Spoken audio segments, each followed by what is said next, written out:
everybody, and welcome to the service today.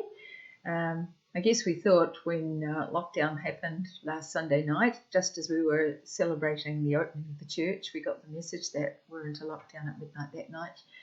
And we're greatly relieved when it came to Wednesday night that at least we're now at level 2, and so we'd be able to continue with the service at church. Otherwise, we'd have been back on to doing the full thing from home. So this is much better. So yes, we'll see what happens next week. But once again, we're reminded of how fortunate we are compared to so many other countries that we've just had this brief glitch this week. But now we're pretty much still able to do most of the things that we like to do normally. So just joining with the reading today. The reading is from Luke chapter 15 and starting at verse 25. In the meantime, the older son was out in the paddock. On his way back, when he came close to the house, he heard the music and dancing. So he called one of the servants and asked him, "What's going on?" "Your brother has come back home," the servant answered, "and your father has killed the prize calf because he got him back safe and sound." The older brother was so angry that he would not go into the house. So his father came out and begged him to come in. But he answered his father, "Look, all these years I've worked for you like a slave, and I have never disobeyed your orders.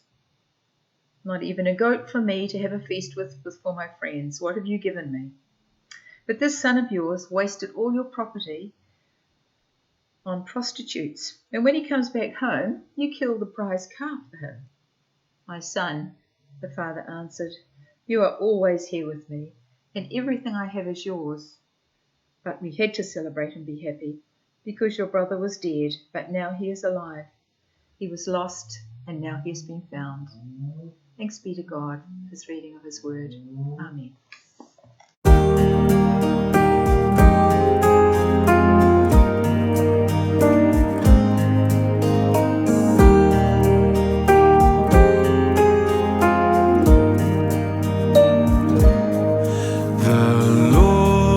My shepherd, I'll not want.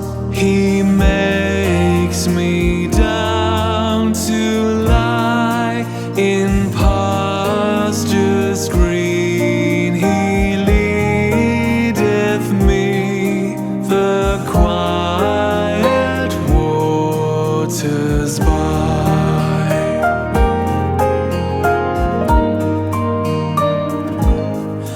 My soul he doth restore again, and me to walk doth make within the paths of righteousness, in for his own name's sake.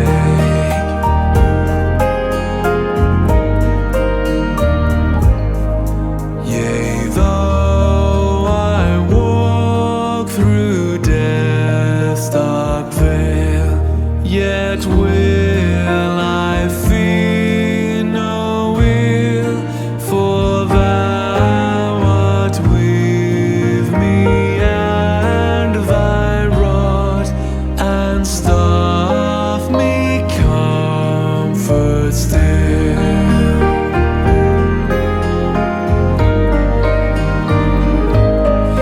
My table thou hast furnished in presence of my foes. My head thou dost with oil anoint, and my cup overflows.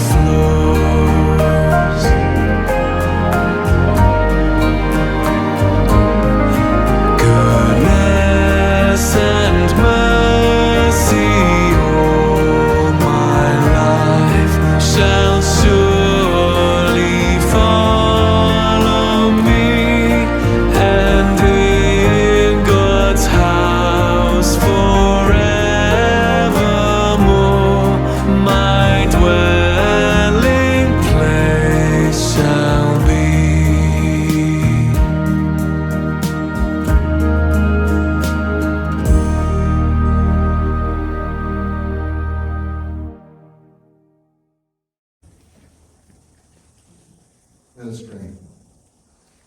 words of my mouth and the thoughts of our hearts be acceptable in your sight, O Lord, our strength and our Redeemer. Amen. One day, when many tax collectors and other outcasts came to listen to Jesus, the Pharisees and the teachers of the law started grumbling, "This man welcomes outcasts and even eats with them." So, behind this criticism is what is called meritocracy. Can you say it? Meritocracy? Meritocracy. It means you earn something. You merit something. The idea is that you have to earn God's love. You have to merit God's love. The people that Jesus welcomed hadn't earned anything. All they did was welcome Jesus' invitation to eat with them. And so the religious leaders believed that this Rabbi Jesus can't be a God. If he was a God, he would obey the rules. So in response, Jesus tells 3 parables. One where God is portrayed as a shepherd, a second one where God is portrayed as a woman, and the third parable where God is portrayed as a loving father. And last week we looked at how the younger son rejects his father, but finally finds himself in the father's arms. He was going to play the meritocracy game. He was going to say, "Give me a job, Dad, and I will pay you back. I don't need grace. I don't need your love. I just need a job. I will earn my way back into your good books." Okay? But before he can say that, the father hugs him and kisses him. And in that embrace of love, the son's heart is broken. He discovers for the first time the heart of the father. And then, of course, he is automatically restored to full sonship, and Dad throws a party. Important note, the party is the father's joy in which the son shares. It's not for the son per se, it is the father's party. So then today we have the older son who is coming in from the field. He hears the party going on and asks the servant what's happening. And the servant replies, your brother has come back home and your father has killed the prize calf because he got him back safe and joy. For prize calf read the extravagant joy of the father. The older brother was so angry that he would not go into the house. So his father came out and begged him to come in. 2 things. Before the younger son was welcomed home, there should have been a consultation with the older brother. Shall we let the son back in, the younger son back in? And the older brother would have made some sort of decision, said yes, no, whatever. But the father should have consulted the older son. The father doesn't. Secondly,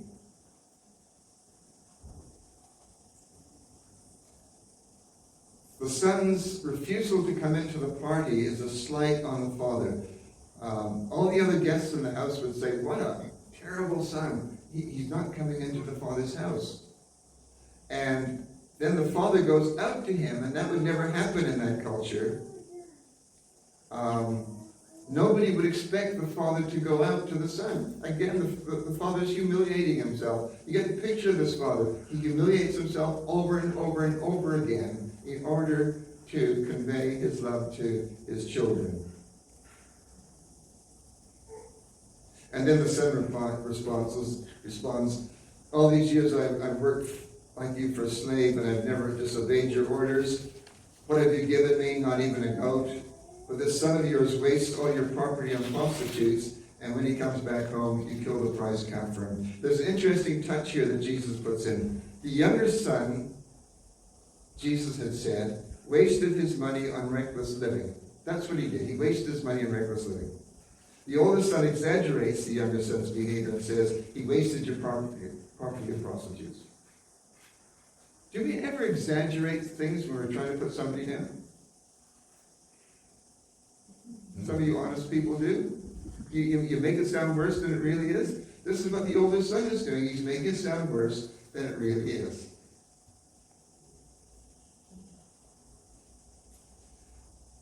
"My son," the father answered, "you are always here with me, and everything I have is yours, but we had to celebrate and be happy. Your brother was dead, now he's alive. He was lost, but now he's found." And the parable ends there. There's no happy conclusion. The younger son was found through the Father's love for him. The older son can only be found with the discovery of the Father's love. We don't know if the son comes into the party. The Father cannot make him. The Father can only love him and wait for him to be transformed by love. God cannot make you and I enter into his joy. God can only love us and await our response. The party is always there. The invitation is given. We either surrender to it or stay outside muttering about those who have surrendered to it. And that song we sang, which I really don't, it's kind of, I don't like singing choruses over and over again. I stand with arms high and heart abandoned. Okay, but some people do. Right? You love that. The kind of party that the Father is inviting the Son into is one where you surrender everything to the love of the Father. And how many of you like surrendering everything? Yeah, I will surrender. We're cautious. We're really cautious. To let ourselves be consumed by the love of God. To let ourselves be consumed by the love of humans is hard enough. But consumed by the love of God? I want to keep some control here. Does everybody like being in control? Of course we do. That's the problem often with our Christian life. We want control.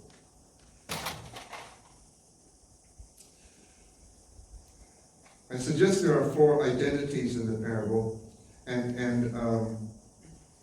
I'm going to ask you to do something in about half a minute, so I'm preparing you for it. And some of you are going, oh no, I thought this was a safe church. I suggest there are 4 identities in the parable. There's the older son who represents the religious establishment. Now, the Pharisees weren't bad people. They were hardworking, they kept the laws of God, they were diligent in protecting right behavior, they didn't like people getting away with anything. There's the younger son who represents the people Jesus was welcoming and who were happy to eat with him and who found joy in Jesus' presence. There's the outrageous father in the story who goes radically out of his way to communicate his love for both children, who represents Jesus and by extension God. Then there's the invisible group. As in all Jesus' stories, there are bystanders. They are neither the religious elite, nor do they consider themselves lost. They are watching and seeing what's happening. They're always there in all the stories of Jesus. So, you ready for this? Yep. Just out of interest this morning. Something different. Or if you just want to sit quietly on your own and think, please do that. But maybe turn around in groups of maybe 4 or whatever and talk about which of the characters in the Bible. Can we have that slide up, please? Oh, appear magically up there. Okay.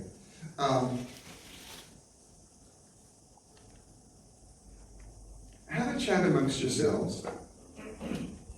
Just for a couple of minutes. And which of those characters do you identify with?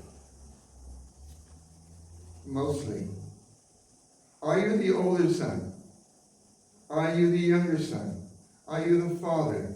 Or are you just a bystander watching? You're not going to get involved in this God thing. So turn around, maybe talk to somebody. If you don't know them, introduce yourself and go. Was that fun or was that fun?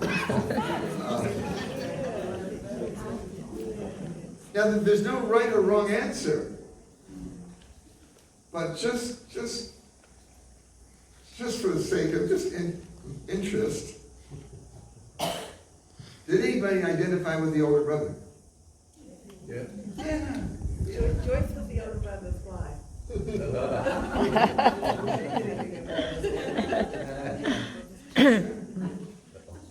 Anybody identify with the younger brother? Yeah. I know some people who identify with the younger brother aren't as sort of exuberant by putting up their hands. The older brothers were, yeah. The father. Less, but yeah. And should I identify with the father?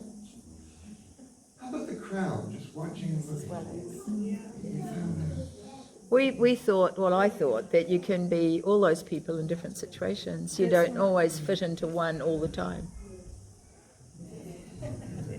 That's exactly Good point. Well, actually, personally, I guess I've been all four characters in my lifetime. I've been the lost child longing to know the Father. I've been self-righteous. Yes. How dare this or that person have so much fun being a Christian? Oh, who do they think they are? They should be more solemn. And I've been in the church longer than they have. I've been part of the crowd confused by the debate that we often have as Christians. So I stand on the edge and I sort of look and go, oh yeah. And in moments of pure grace of God, and I mean moments, I've even allowed my heart to be broken by the things I believe break the heart of God, which I believe is the goal for all of us. But I mean moments only to be the older brother again, or lost. You've had those moments of pure grace where your heart's broken and you think, this is what God would be like. This is, and your love just goes out to that person. And then the criticism or the judgment comes in. Okay. So maybe this is what Christian growth, or as the Apostle Paul wrote, growing up into Christ who is the head, is all about. Maybe it's 2 steps forward and 1 step back, or maybe 1 step forward and 2 steps back. You see, the story isn't fair, is it? It's not fair. But God is not fair. God is grace. Here's something as well I've often thought about. Both sons live in the Father's house. Both sons ate at the Father's table and enjoyed the safety provided. Yet neither knew the Father nor understood the Father's motivation, the Father's love for them. Think about that. They both lived in the Father's house, but neither son knew the Father. It took a crisis for the younger son to discover the Father. The older son hasn't had his crisis yet, but he'll have to have one before he discovers the Father's heart. So can we live in the church, the Father's house, all our lives, and not know the Father's heart, the heart of God? Now to God the Father, God the Son, and God the Holy Spirit, be ascribed all the honor and glory, world without end. Amen.